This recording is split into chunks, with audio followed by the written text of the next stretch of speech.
Hello, hello, hello, everyone. How are we doing today? Hey, Stay.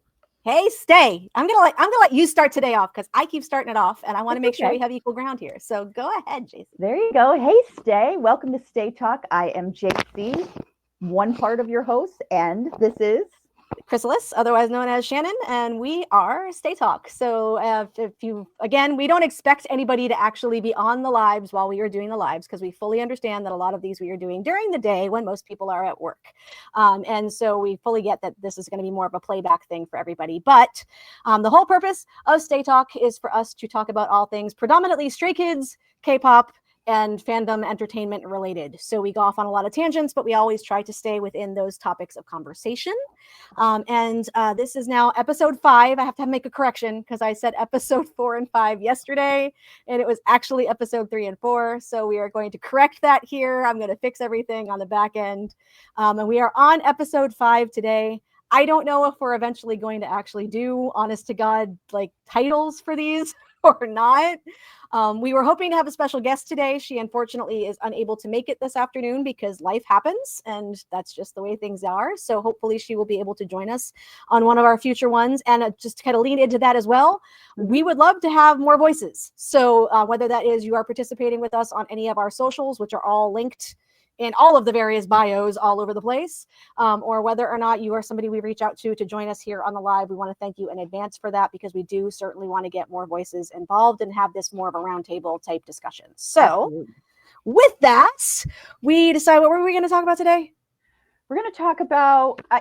I was trolling, whatever. I wasn't trolling, but I was scrolling through threads this morning and saw somebody complain that Threads was the most toxic platform for Stay right now, which I kind of chuckle to myself because I normally think of Threads as the least amount of toxicity and problematicness in the Stay community. I would vote more towards Twitter, and don't hate me, Twitter people, because I do have a lot of mutuals on Twitter that I enjoy their posts, but a lot of the times it's them defending what's being sent around because of all the discourse that's out there, obviously, and there's a lot of fandom fighting on Twitter. Now, TikTok is its own entity all itself. Like I've kind of come into the hairs of recently because of my posts about Stray Kids. Is it the SYBAU? Like it's an anime. It means like shut your bitch ass mouth or at something or whatever. I think I've seen that. Yeah, and I was like, okay, you're obviously under the age of 18 if you're using that. So like I blocked them, but it's just and that runs the gamut too. I've seen positivity and I've seen negativity on TikTok. Yeah, I feel my algorithm different. Like most of the time, it's a lot of positiveness. I'm also not very big on TikTok. I only have, less than 1,000 followers so far. So for me, it's like I'm still not pushed out like others. So yeah, and I don't know. I think I'm sitting around 1,900 followers. Not that I'm bragging, but I think I'm sitting around 19. And I don't know how I got them. To be completely honest, I have no flipping clue how I got 99% of them. But I don't know how my stuff is pushed out. But I have not personally yet. I am anticipating it because, again, as I'm sure you're aware, as we put ourselves out here, there's an anticipation of it's going to happen at some point. I'm going to be curious to see what the topic of conversation is that actually causes it to happen. Right. But I have not run into that myself on TikTok yet. And some of the posts I've made admittedly, some of the posts I have made on TikTok they're feral. It's funny. I go more. Well, I started the Hey Stay. Mm-hmm. I started when I felt like I had something to say that I wanted to hold some reverence to. Yeah. I think my first Hey Stay was about. I think it was about the airport debacle, where Chris went off of Bubble, and X'd out his profile picture and the whole thing and went silent. Which I kind of like, shame on you. This is a reflection, even though. Yeah. Oh, absolutely. Absolutely. First of all, There is no reason in the free world why somebody should go to the airport. These guys are tired. I said this. These guys are tired. Like, you think after they're flying 11, 14 hours, they want to see your sorry ass standing there, regardless if you're a stay or a fan? Well, okay, so hold on. But let's cycle back a little bit. Let's go back to taking that. Like, I can, yes. First of all, I'm going to agree with you with that, because it's just like anybody that has traveled for any length of time knows how unbelievably stressful and exhausting it is, even though you're sitting on your butt and somebody else is doing all the work. But that has happened. Right. Gone back. I've got something in my eye. Excuse me. That has happened. Gone back to the beginning of any sort of culture, any sort of celebrity culture. The difference is, and this is a good example of sort of, I don't want to say societal differences, and I don't even necessarily want to say cultural differences with this, because I don't want to offend anybody in that regards. But you can see the difference between like how they were treated in North America compared to how they were treated on the other continents when it came to that sort of thing. Now, I think part of that is because in North America, we have had such I want to say there's been more of an evolution of celebrity culture. Yeah. In a way, because obviously Hollywood is the epicenter of celebrity culture. Yeah. California is the epicenter of celebrity culture. Yeah. And so we've had more experience geographically with how to sort of navigate that in a way that, in my opinion, if you're going to show up at an airport to see, if you know a celebrity is going to be somewhere and you're going to show up just to catch a glimpse of them, mind you, listen to what I said just there, to catch a glimpse of them. Right. If you do that and you stay back and you're back, you're back on the areas where it's perfectly okay for random people.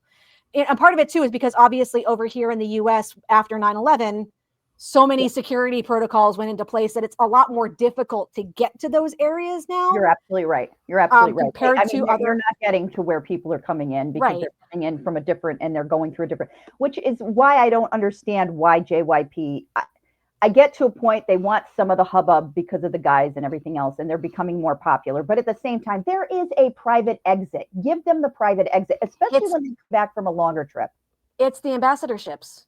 It is the fashion culture. Going in is a different story. When they're leaving, sure. I'm saying when they return. There's no reason to do that on the return, because this last return that they had from when they left Europe and came home, there was a stay. I don't know what nationality she was. I don't care, but it was somebody that was there. And I won't, sometimes I don't even want to call these people stay, because it's that. Yeah, but there's a borderline. She was like I'm surprised she did not conjure over. And if I was that security guard, I would have launched her. Yeah, I would have literally pushed her back to the point where it probably would have caused the scene. But she needed to be kind of put in check. That's a bit too much. Now, the ones that are just standing back and taking their pictures, which, all right, if you're far enough away, sure, go ahead. Yeah, like if you're there and that's your deal. But the people that show up specifically just to catch these glimpses, as you're saying, I don't agree with it. I don't get it. See, and I don't necessarily have an issue. I don't have an issue with catching the glimpses, because again, that's happened. Like that's happened since the dawn of time. But to go and just camp out at the airport just to get this glimpse, there's a problem. Yeah, I mean, that just means they're bored. Because I can't say that I haven't done something. So, like, I can't say that there haven't been times when I've been at a concert or whatnot and have shown up early to like try to see if I can see anybody coming in from this tour bus. But that's different. You're there to go see them anyway. But yeah, okay, good point. The airport is not a concert venue. Like, I can understand. Same reason I say, people posted after the fact, after Han left, I guess it was Han and a Skizig walking through, I don't know where they were. And they posted it afterwards, and people were again still pissed. Well, you did it. But she waited till afterwards, and she did it from afar. She was not in his face, huh? She waited till the whole tour was over. It wasn't like she over, and she was not in his face. She wasn't like this, like Chan said. She was from a distance. That, okay, I'm not so against that. Like, you happen to see him and you're like, oh, for posterity's sake. But like we discussed before, save it for yourself. Like, tell your Yeah. close friends or your close friends who are stay that are like would be excited over something like Yeah. that. Like, oh my God, look who I saw. Blast it all over the internet. No, because now you're just once you do that, you're now once you have gone that far. And I Yeah, think I used it on one of the previous episodes. You know, Felix walking around Sydney with his family. yeah, He's on a public street. Yes, he is on a public street. When you're on a public street, when you're in public, there yeah. is no expectation of privacy. Right, Those days obviously were not up in his face. right. They were back from a distance. You didn't even see his face. You just saw his back.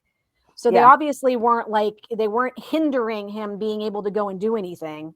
It still feels icky though. Some But point I it's used to never have this opinion until I got into K-pop.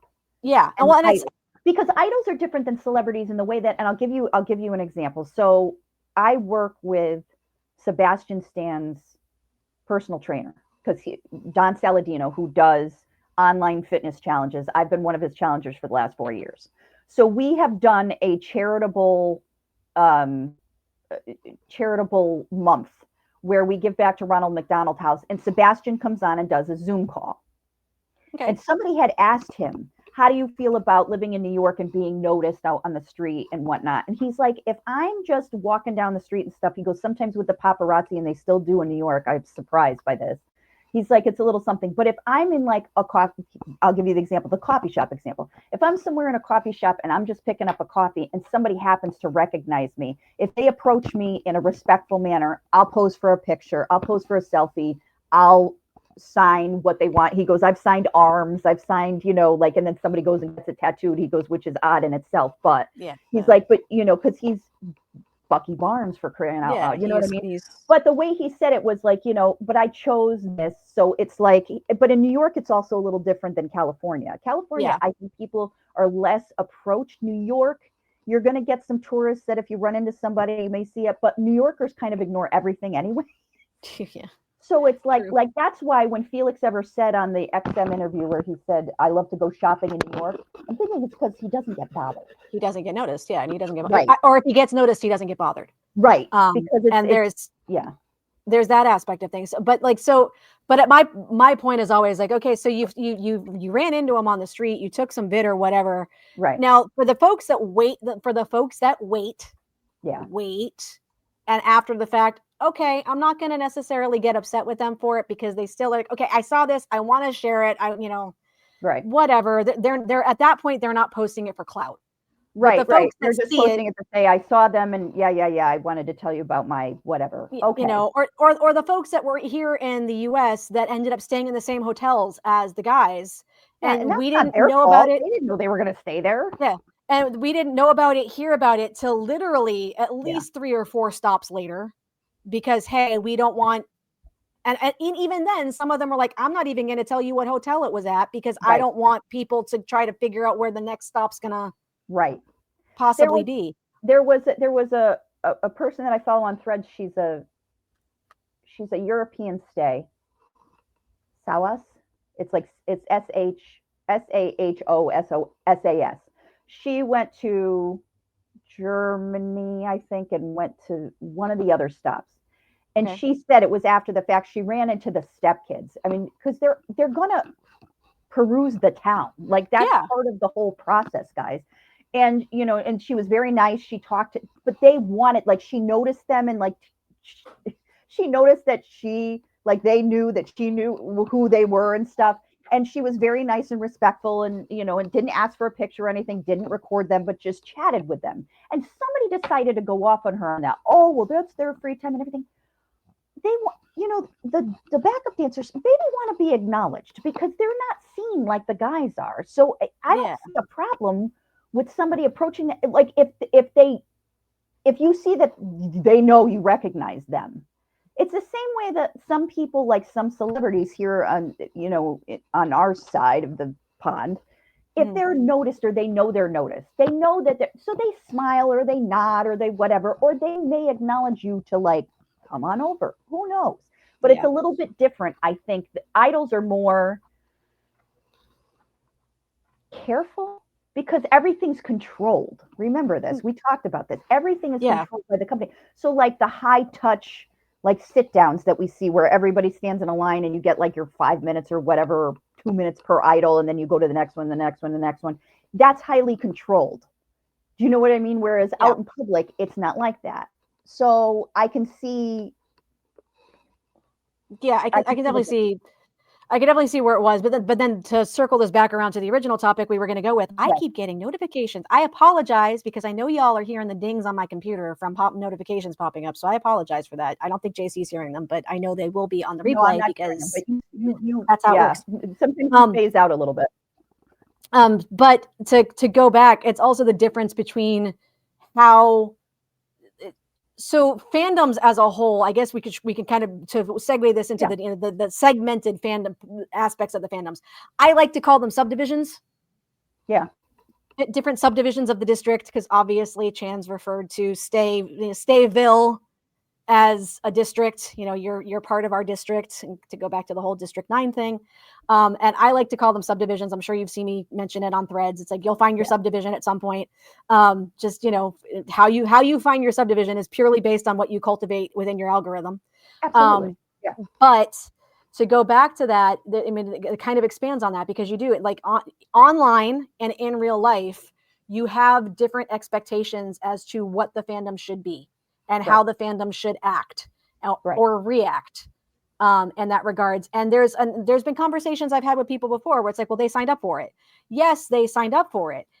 But anybody who is famous, regardless of what medium they are famous in, will tell you that, sure, we signed up knowing that, but there are still boundaries. There are still guardrails that need to be adhered to in some way, shape, or form, because we are still dealing with people at the end of the day. This is a fellow person, a fellow human who hopefully is giving you some value.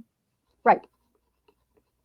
That there should be a level of reciprocity in regards to they are giving you whatever, their art, the dopamine, a safe haven, whatever you want to call it, and however you interpret that, they are giving you that.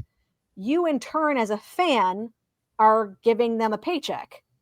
Now, that paycheck does not mean you are entitled to anything that they do. Just like when you go to your job is not entitled for your time off the clock. Right. Yep. And so that's how, and people tend to forget that. I actually saw something this morning on Insta where somebody I didn't see who the username was, so apologies for that, because we do like to try to give credit for things that we see. Credits do. Or credits do when we see it, good, bad, or otherwise. But they had basically outed themselves with the fact that they were the comment on Chan's live where they said, you know, English please, and then Chan replied to that, and they sort of outed themselves. They're like, look, I'm going to out myself for that. I thought I was being respectful, and I'm realizing now that it came across as demanding or commanding. Which wasn't how I intended it, but I can also see why me saying that can be interpreted as me not recognizing his feelings. Right. Absolutely. I'm like, exactly. Like it wasn't that it wasn't how you said it. It wasn't what you said. It was the fact that by saying it, you were completely, it wasn't even demanding or commanding or whatever. It was entitled. They're not trained circus seals. They're not going to go every time you type something under their Instagram. They're not show ponies. But the problem is that because in the past, and I'm going to bring up one of the guys, Hyunjin tends to try to answer those. When somebody says English please, this last time he kind of put a slap back on it, but most times he'll be like, hello, how are you? You know what I mean? He tries. Or if somebody says, oh, can you be my boyfriend for 5 seconds? He'll say, hi. Used to. He hasn't done that in a while. Right. But I'm saying, but that's kind of, he's feeding into the Delulu a little bit because he responded. And so now everybody thinks, well, they're going to be the one that's going to gain the attention back. But it's the same way I feel about fans, to be honest with you. Like, I like fans. I love when the fans go on. I love to read Lino's responses. Han when he gets on a tear. Sungmin sometimes, you know, like they'll come back with some funny, you know, a lot of international stays get upset because they tend to answer Focus. the Korean, the Hangul written out. But again, that's you're choosing to follow a Korean group. Yep. And you are signed up to their Korean fan club. Do you know what I do? And I said this to somebody. I don't understand why more people don't do this. I have a translator app on my phone. It's Korean to English. Yeah. Okay. Can you hear me? Yep. Good. Yeah. Sorry, I froze up. That's right. Yeah. It's a translator app. So what I do is whatever I'm going to write, I put in Korean to or English to Korean. Yeah. And then I make sure that it doesn't sound like gibberish, and I post that. And sometimes, if for the rest of the fandom that's in there that I know speaks English, so they don't have to hit the translate button, I post it in Korean and I post it in English. I've done that. And a lot of times, I get Korean stay that like the post or whatever. I get English speaking stay to like the post, and I try to do positive things. It's not even for the guys half the time. Like I'll respond if I know that one of the guys is on, like Hyunjin, I'll do this. Like I'll like say, hey, I saw this piece of art. I think you'll like it. I'll say it in Korean. I'll put it out there for him. Hopefully he sees it. If he doesn't, it's not a big deal. You know what I mean? Like, but it's like the people that are dying to get noticed. It's like you're a needle in the haystack. It's the same way I feel about Bubble. I like Bubble because it makes me feel good. I like to get the messages from the guys. I love that Lino says hi every morning. Am I cutting out again? You did a little bit, but I think that was my that was my end. I think. Yeah, I'm good. I could still hear you. I just couldn't. I just wanted to make sure. The 2 listeners that I could see that are watching us, hopefully, sorry, we're still figuring out the kinks.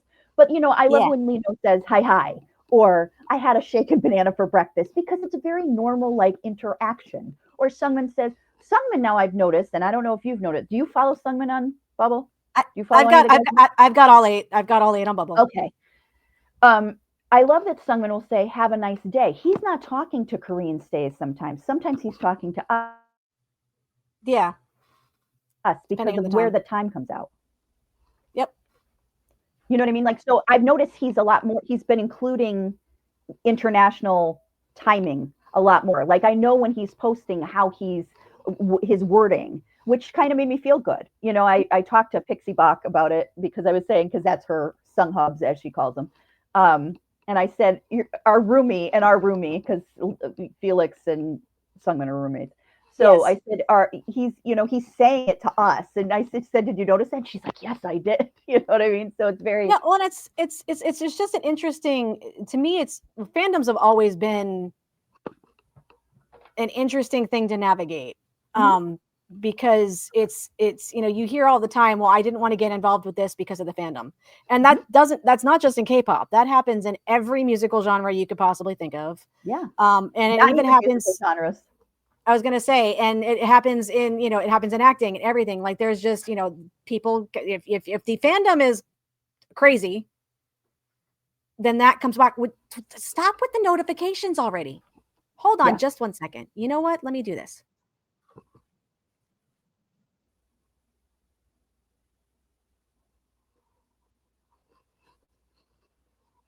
Don't leave us. I promise we'll be right back.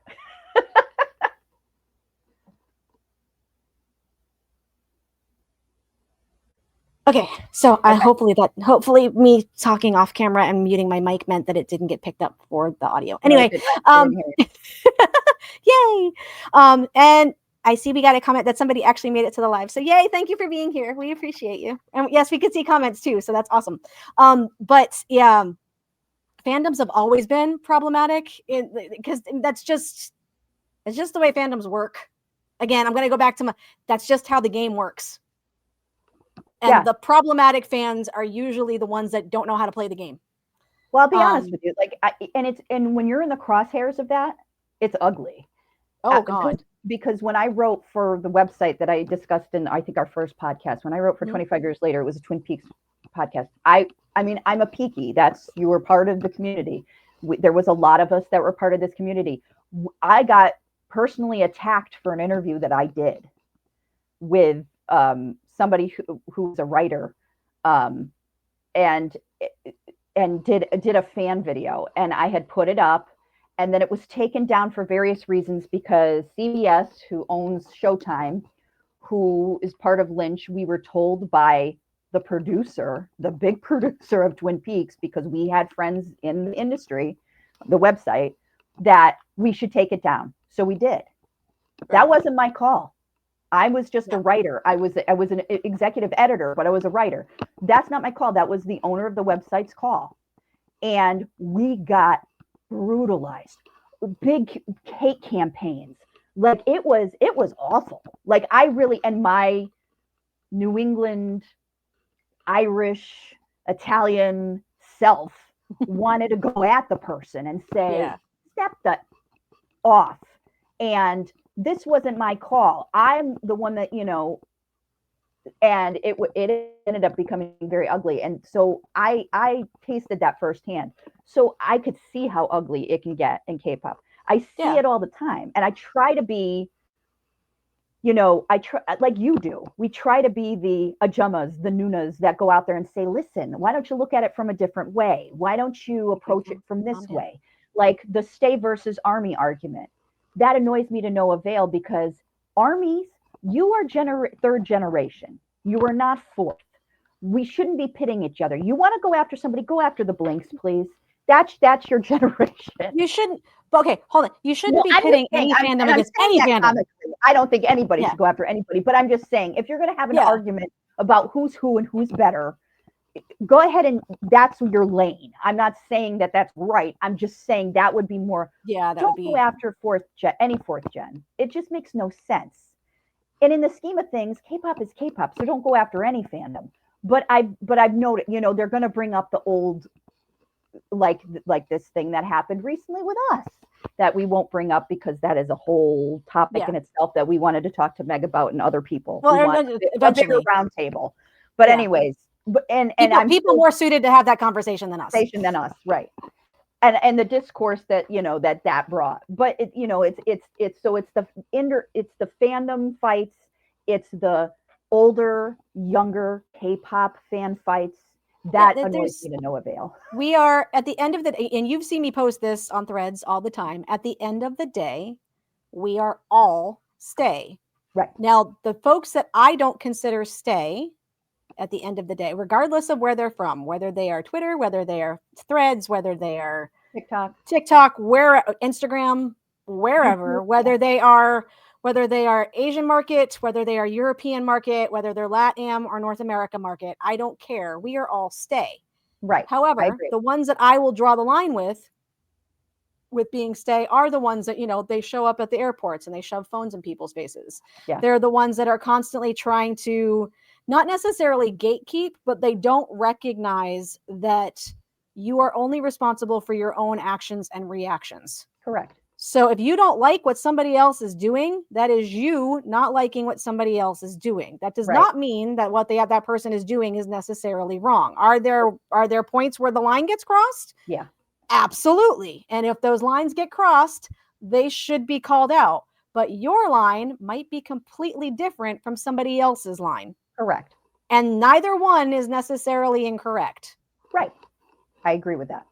And so the stays to me are the ones that are like, well, you can't do this. You can't do that. You can't do. First of all, I am an adult, as most of us are. I say most because obviously there are ones in the fandoms that are not, and that is fine. Mm-hmm. But as an adult, I am not going to have another adult tell me what I can and can't do.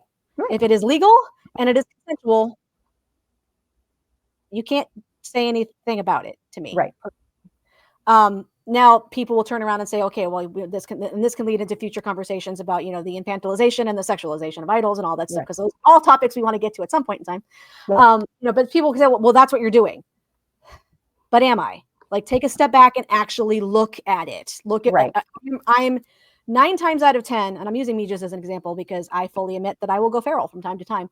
Right. But when you look at fans in general, fans are usually reacting to something. Right. It's not like we're creating something out of thin air, and I mean sometimes we do, but because again, but most of the time, as a fandom, generalization, as a fandom, we are reacting to something that particular performer is doing, whether it's something they said in an interview, whether it was content that they created. something they did on stage, a movie that they're in, a show that they're on, an album that they dropped. We are reacting as one to of what my is being fed to us. yes, as one of our faves says all the time, they know what they're doing. Yeah, that is quoting Mr. Ben Kim saying they know what they're doing. oh, They do. Like it's well, and take a step back to every single male idol, every single male fan that I have watched, that I have watched reactions for, that I follow, that I pay attention to, that I enjoy the content of myself. Every single, and I hate using the genders for this because it's stupid, because it's dumb, but every single male fan will sit back and tell you that every single one of those guys, regardless of what group we're referring to, every single one of those guys knows what they are doing. Yep. All of them. They go through training for years to learn what to do and what not to do. There's a reason that it's the term idol. Do you remember? Now I'm going to, this was way before my time, way. But in the 50s and the 40s, the singers that were there, they were called idols. Were they? Yes. Bobby Darin and Bobby Rydell and all these, like these, I was a musical theater geek kid, so I know some of this stupid shit. But anyways. Elvis and stuff, like, you know, we're talking like Elvis. Elvis, because he was more rock and roll. I'm talking about the crooners. Oh, like, okay. So like the 50s, like almost the doo-wop type, like that kind of thing. They were called idols. Your Buddy Hollies, your like that, like the, you know, but the, like the suave, cute, like Ricky Nelson was considered an idol. So they were made to bring upon feelings with the female gaze in mind. Now I'm going to change that to the they, thems, whoever you are nowadays would be that gaze. It doesn't matter. It's a genderless gaze now, but a gaze of fondness and interest and maybe some a little bit of whoo, you know, that's what they're made for. So in that sense, it's the male idols are made for the genderless gaze in that capacity. The female idols, for the same reason, are made with that genderless gaze in mind. There's actually a line from the movie Rockstar. Rockstar is one of my favorite movies. I love that movie. Yeah, it is not a great movie by, like, you know, but it's just a fun movie. But it's a fun movie. I will read. And there's the point where I don't remember if it's one of the band members of the band that is the central point of Rockstar, which was based on Judas Priest. Yes. Judas Priest, not Judas Priest. Anyway, Judas Priest. Judas Priest, yes. One of the band members is going through dialysis because obviously he's an alcoholic and he drinks a lot, and it's caused kidney problems. Yeah, it's the manager. It's the manager who plays in that. No, it wasn't the manager. It was one of the band members. Oh, okay. Oh, I know. He's on the table having dialysis backstage. Yeah. And the character that is I forgot what Mark Wahlberg's character's name was. Izzy. I don't remember what.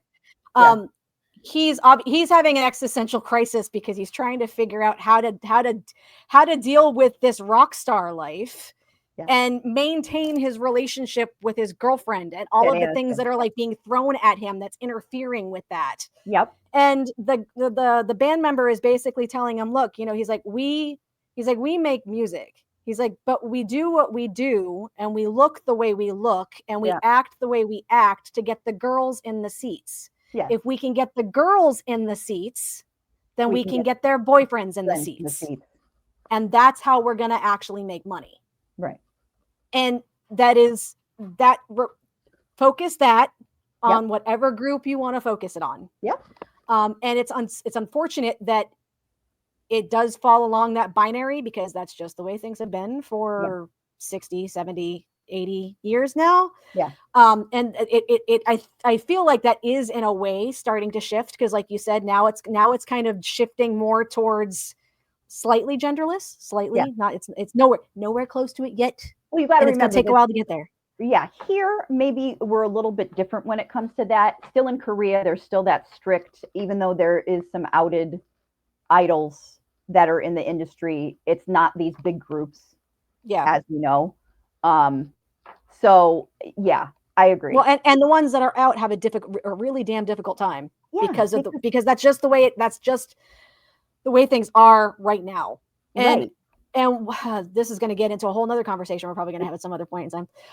But just to kind of touch on that just a little bit, yes, we want things to change, societal evolution. I don't even like calling it societal change because it is societal evolution. Yeah. And it happens every single minute of every single day. But societal evolution does not happen, one, without conflict, and two, it is nowhere near close to instant gratification. Right. Oh, absolutely. It takes sometimes generations, sometimes generations, Look not at generations. Look at using Rockstar and Judas Priest as a huge example. Oh, yeah. I mean, Rob Halford was in the closet for 30 years? Decades. Decades. He couldn't be himself. He had the most beautiful, also, he was like an opera singer too, if I remember. He had operatic training. Like, he had the most gorgeous voice. And he was a beautiful, what ended up being gay man, and he kept it quiet for decades. And what's hilarious, one of the hardest rock bands of all time. And their aesthetic is what influenced the genre as a whole. And I think Halford even said it. I think Halford even said in an interview one point, he's like, did it not sink in? Like, I know, which is even funnier. But when you look back at things, in general, it's just like same thing. And you know, you look at David Bowie. And I know that's been a conversation. People are like, oh, don't compare, because I've heard people compare Felix to David Bowie. Felix to me is not as androgynous as David Bowie was. He's not. Is he gender neutral? Does he like wear clothing and stuff? But I don't think he's as I don't think he's as androgynous as David Bowie was. I think okay. So being a Bowie fan, I don't Bowie too, don't get me wrong. I can understand the comparison between Felix and Bowie because I have referred to him that way myself as well, but it is couched in the fact that Felix is not allowed to fully be as androgynous as Bowie was allowed. Like Bowie didn't didn't care. Well, right, and it was the 70s, which was a different time than now. Yes. And Bowie is not in a different market. Right. In a different market. But you want to know something? And this is just my personal opinion. Nobody attack me for this, that what I'm about to say. I think if Felix had his way, yes, does he like being this gender neutral, unisex clothing being? Yes. But I do think he would be a little bit more, and I'm not trying to say manly, I'll say masculine, if he was allowed to. I think he's playing that part for their group. That archetype we discussed previously, that archetype, as it were. Like that archetype. I do, because, and the only reason I say that is because when he's not on stage, he's very much a boy. He wears Adidas sweatpants and hoodies and big oversized sneakers and big oversized t-shirts and hats on backwards and not these beautiful suits and beautiful thing, whereas Hyunjin always looks put together, even when he's not on. You know what I mean? Yeah. So it's like, so to me, it's almost as if, yes, they're all playing their specific archetypes as we've said on stage. But I think if he was allowed to show a little bit more, I think he'd be a little bit more. Well, I think Felix is also in that point of his life where he's doing what he needs to do now because he can do it now. Yeah, because he said he's the whole point about like what was the one interview we had? I forgot which one it was. It was the one where he's like Vogue or whatever. Or, where he's like I can do I'm able to do this now. Yeah.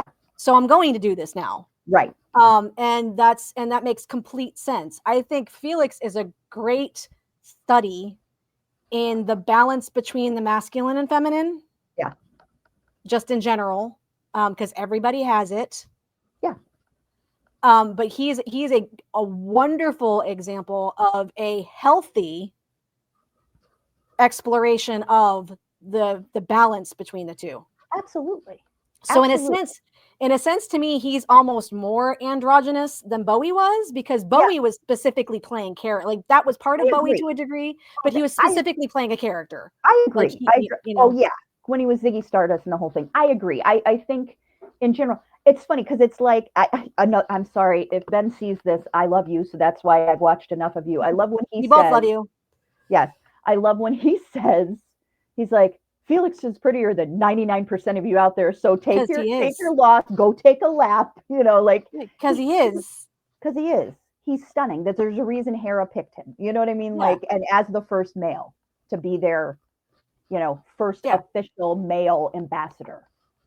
You know what I mean? He's absolutely stunning. But I love that he can look absolutely stunning and so pretty, but he can also look hard. You know what I mean? Like, I'm sorry. The end of the Creed teaser. That boy's about ready to F you up. Yeah, that with the eyes, with the hat. Yeah. And people forget he could. Mm-hmm. I'm sorry, you don't go through 12 plus years and get to a second level black belt without the ability to actually do some damage. Yes. Not that he would. Not that he would. And not that he physically is necessarily able to, as evidenced by the Sungmin versus Felix candle kick thing. Yeah. Obviously there's some muscle loss there. And I say muscle loss not in the physical sense. It's if you don't do it regularly. Right. You lose it. I can't. Yeah, he's not training every day in Taekwondo. I can't fight the way I used to. Like it because I can't move the way I used to. My body's just different now. But but there's at the end of the day, if he needed to, he could. Like that could still be called up if it was truly like a. And you look at him at the end of the Creed teaser, and it's that boy gonna mess you up in a heartbeat, and not think twice about it. And it was so nice to see that little bit come out, just to see that. Like I keep saying, I want to see the darkness more. Yeah, I want to. The whole album's going to have a level of darkness more. That's something for another podcast, though. We could talk about that because, that was originally going to be kind of like the topic for today was the comeback and everything else. So maybe next week we can, if we are able to have our guests come on with us, then we will be able to have that discussion a little bit more. Because her input on that is like, but it's just there is so much to we could have literally hours long conversation just about fandoms, in general. But we need to remember, I think, at the end of it all, we're all the same. We're all the same. We're all for the same point, which is to support the guys, to love and support the guys, to be the best, as you end our podcast, to be the best damn fandom we can be, to be an extension of the guys, to be what they deserve, right? Because they deserve it. I mean, I as someone who, again, since we are literally like a year apart in age, I have said this repeatedly in my lifetime. I have never seen a group, and we're talking some pretty big freaking groups out there, folks, but I have never seen a group so genuinely deserving of the accolades, recognitions, flowers, everything that these guys get. And I'm not saying that to blow smoke. There is, and every group goes through hardships. Every group goes through struggles. Every group has that baseline. I mean, I'm sorry, you as an artist, as a performer, you can't create art if you don't experience pain. Right. And I hate that that's the case a lot of the times, but you cannot create art. Part of the Hyunjin is a good example of that. You cannot create art if you don't understand pain. I don't know what Hyunjin's been through. None of us truly know what any of the guys have fully been through. I have my theories, but just from observation and experience, but they're theories and they're hypotheticals, and it's my opinion. But you can look at all the various any other group in history that you could possibly think of. Very, very few of them truly deserve, at the end of the day, the love and respect that these guys do. And again, a lot of people will be like, yeah, that's crazy that you think that. But I've also not seen another group of, again, I'm hating to use the terms because in this day and age, I wish we didn't need to, but it does still apply to a certain degree. I have never seen a group of guys, especially young 20-something year-old guys, who are as emotionally mature, emotionally tuned in, and emotionally present as the 8 of them are. Yeah, I agree with that. And to be able to maintain that, to cultivate and maintain that, and build that foundation, and have that brotherhood. It's meant to chew you up and spit you out. Exactly. And then on top of that, to have 8 ridiculously attractive men, 8 of them. Yeah. 8 of them, because there is no visual hole in that group. There Mhm. never was, there never will be.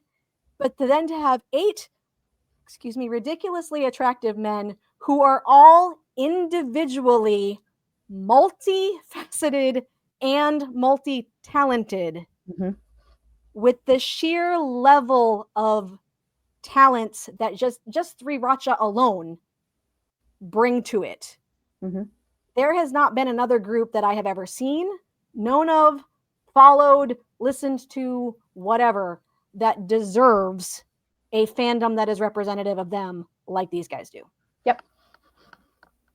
Mic drop. Yep. End of the day. Just because, and to do that, we have to be that. We have to be that.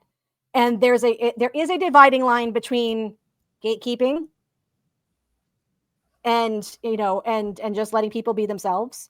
And there is a level of, calling onto the carpet behavior unbecoming when it happens, because behavior unbecoming will happen. Yep. That's just the nature of us being humans. It's going to happen at some point in time.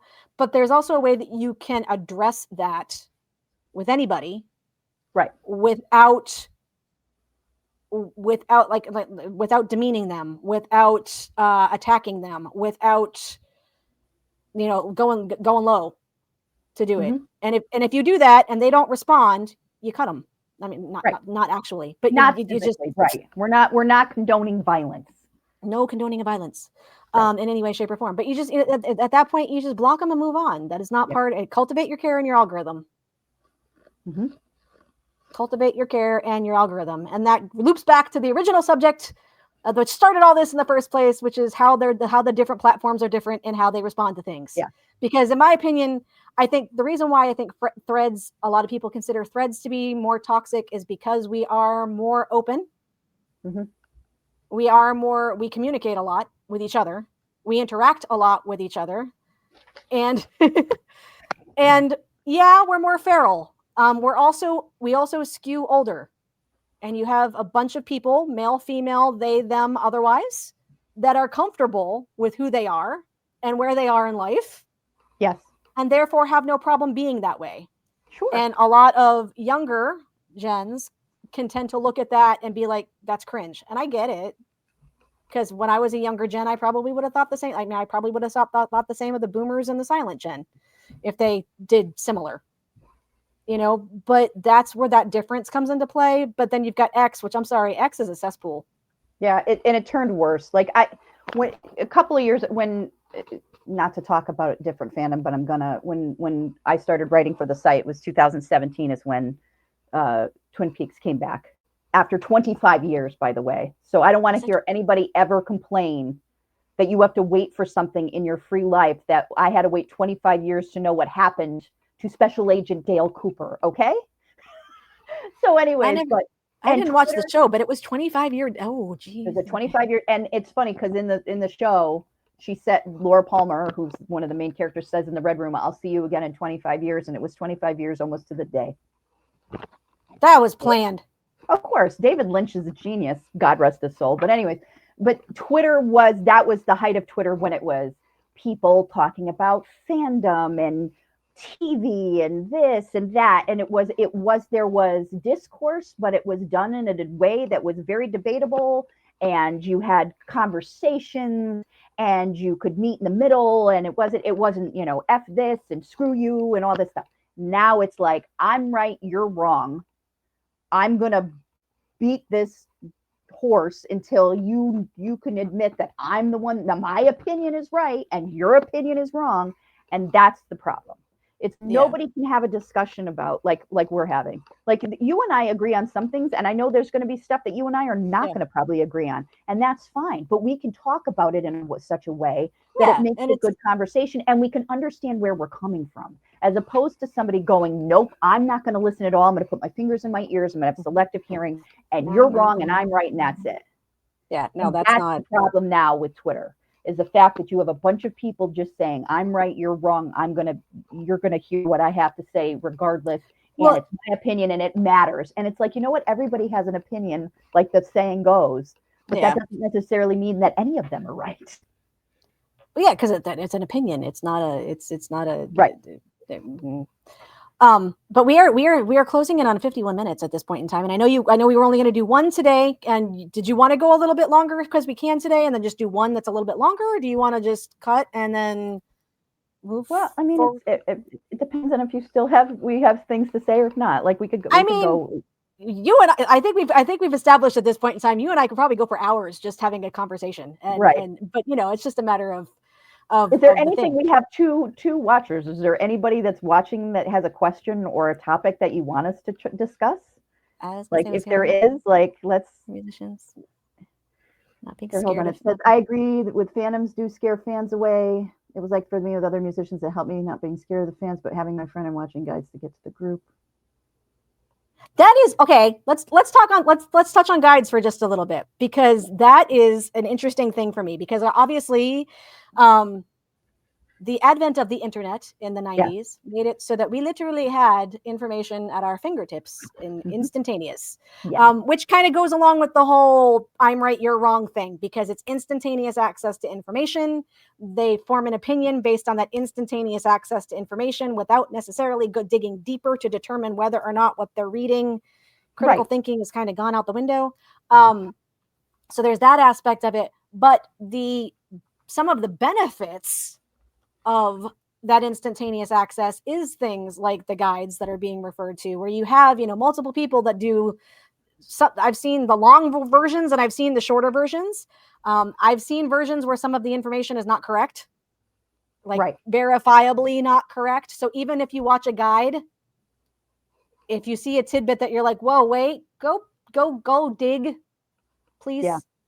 Even Janet said that some of the vocal guides that are on like YouTube, like for the songs to figure out who's singing who, he's like, and he said, I want to do a whole live because you guys are wrong. And I just laughed my ass off, because it's true. Because sometimes you'll listen to a song and you're going to be like I'll give you for instance, that I've realized over time. Felix has many different voices. Oh, yeah. Like I was in the car this morning and I always put like, this is Stray Kids and see what they come up with first. I put it on shuffle, and Taste came on this morning. And I'll give you Taste as an example, because Lino has a lot of high parts in Taste, but the last two stanzas of Taste that everybody thought was Lino is not. It's Felix. It's Felix. Yeah.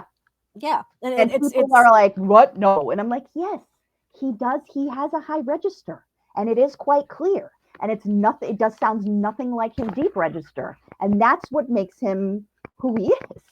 The same thing with Hyunjin. Like Chan said, I'm going to give Hyunjin his due in Escape. There's a part of Escape that I thought was Chan. It's not. It's Hyunjin. Which one is it? It's the second stanza where it's like you could tell from the way that they go back and forth. It's right before. It's that higher register. It's Hyunjin.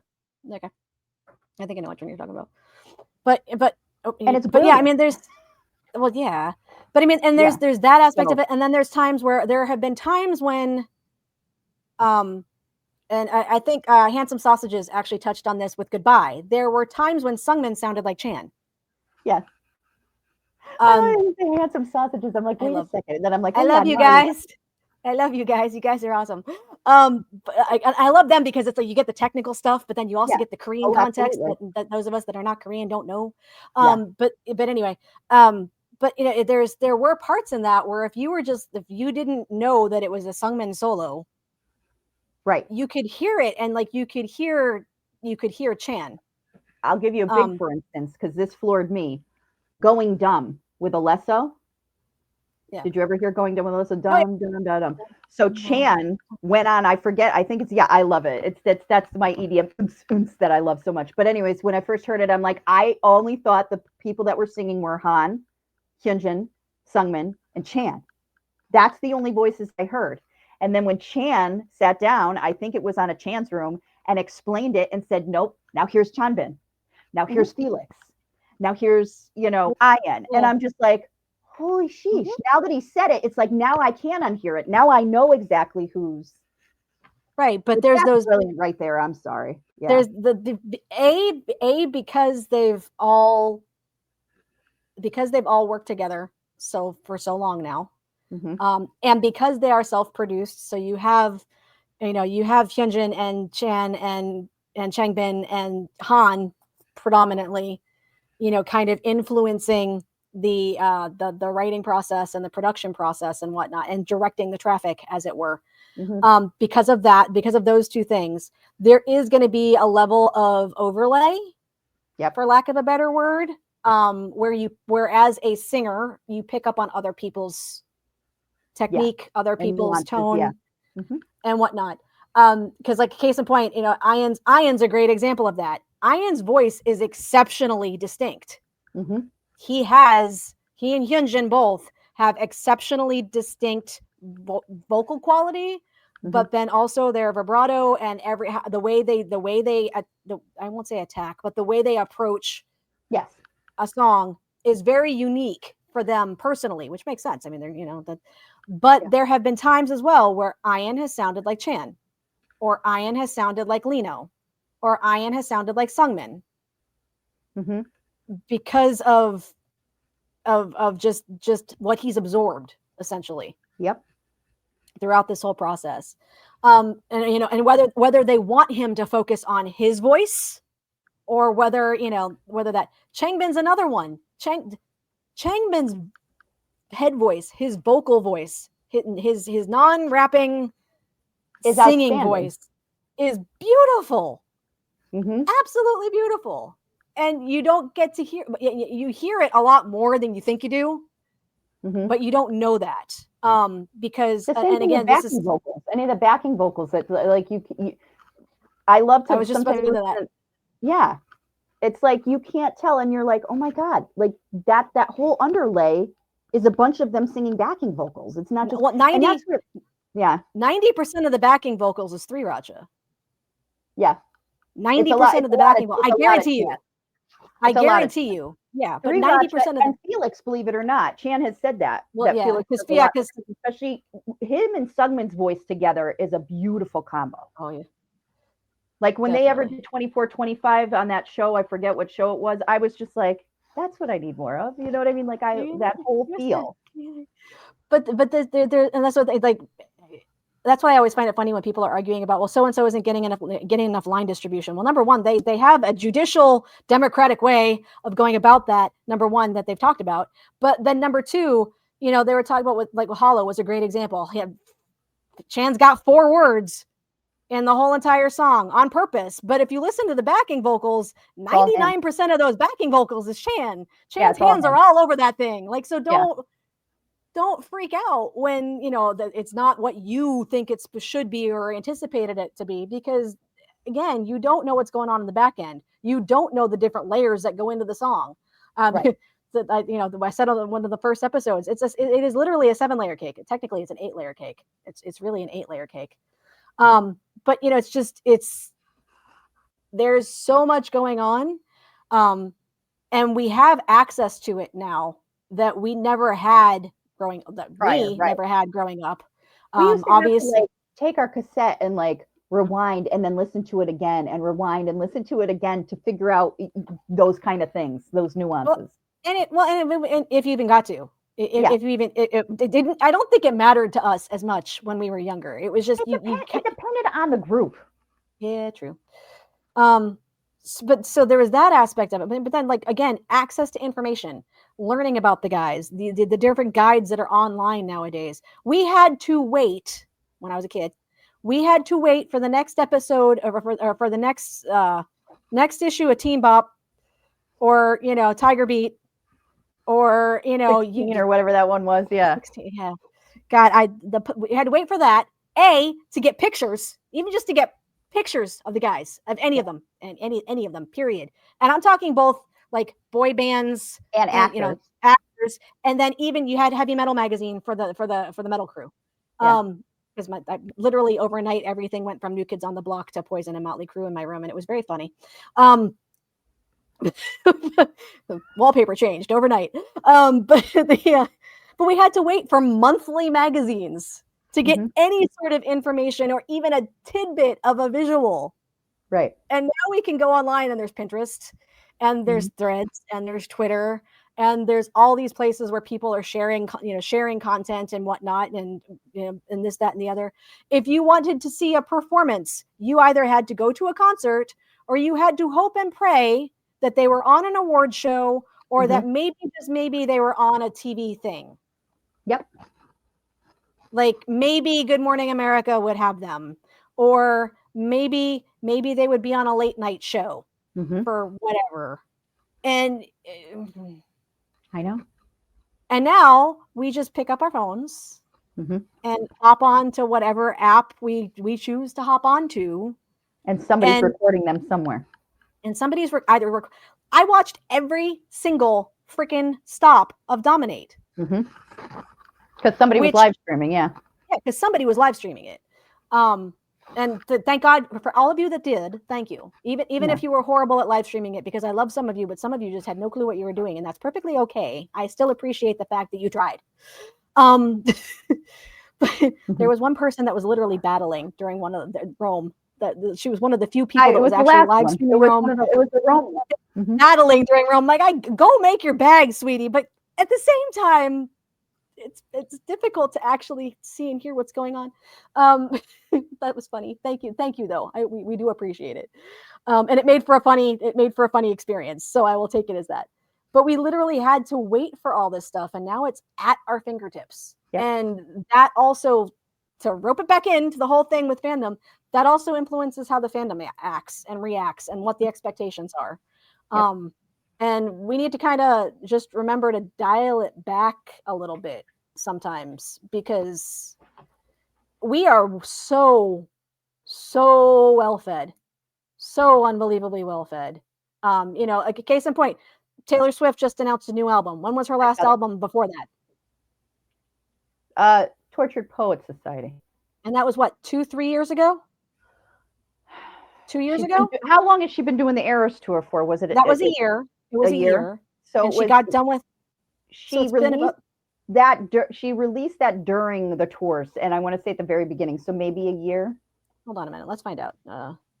Maybe it was 2 years. I thought it was a year. Tortured Poets. Hello. Where was it? Okay. Tortured Poets Department. 2024. April of 2024. Okay, so it was a year. So that's one album a year. Yeah. And part of the reason why she can do that is because she has a backlog. She right. like the guy, she's got a backlog. Not every artist has a backlog. Well, she said, you know what though, with this, I didn't watch the interview yet, or the podcast, but I did read an article, and it said that she recorded this while she was on tour, on the Eras tour. She, like the guys did, recorded and when she could, and would stop at places and stuff, and because the hotel bathrooms are some of the best places to record anything, just FYI. It's best acoustics too. Exactly. That's literally, I learned that when I was a kid. Don't ask me how, but I learned that when I was a kid. But it's she's one of the biggest performers out there right now, hands down, one a year, most at the most. And we got 6 last year. 4 or 5. No, hold on. I have it written down somewhere. 8. Yeah. We got 8. And then we got Hop. And then we got Giant. And then we got Mixtape. And then we got Hollow. Well, Hollow technically was this year. So we got 4 last year. So 4, because I was going to say Mixtape Dominate was, So that's 4. So we got 4 albums from them last year, just from that one group. Right. And then please tell me another group that's releasing 4 albums in a year. And then I know. Even if they're just EPs. Nope. All while being on a tour. Right. All while filming content. Yep. All while making music videos. Yep. All while recording another flipping album. Like you We are so well fed.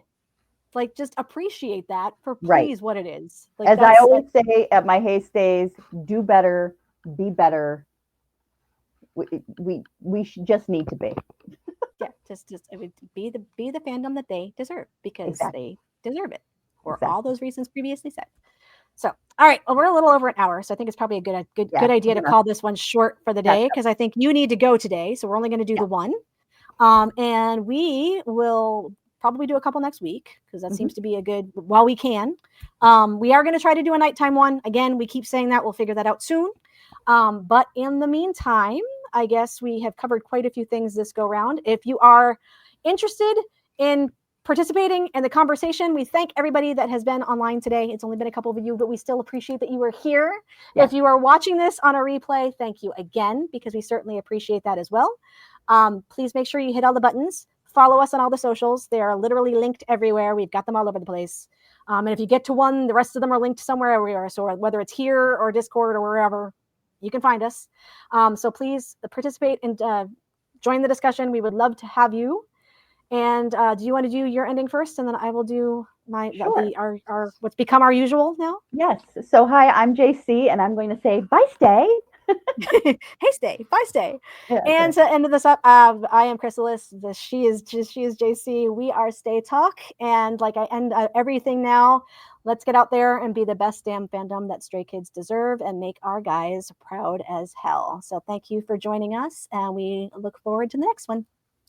Bye. Bye.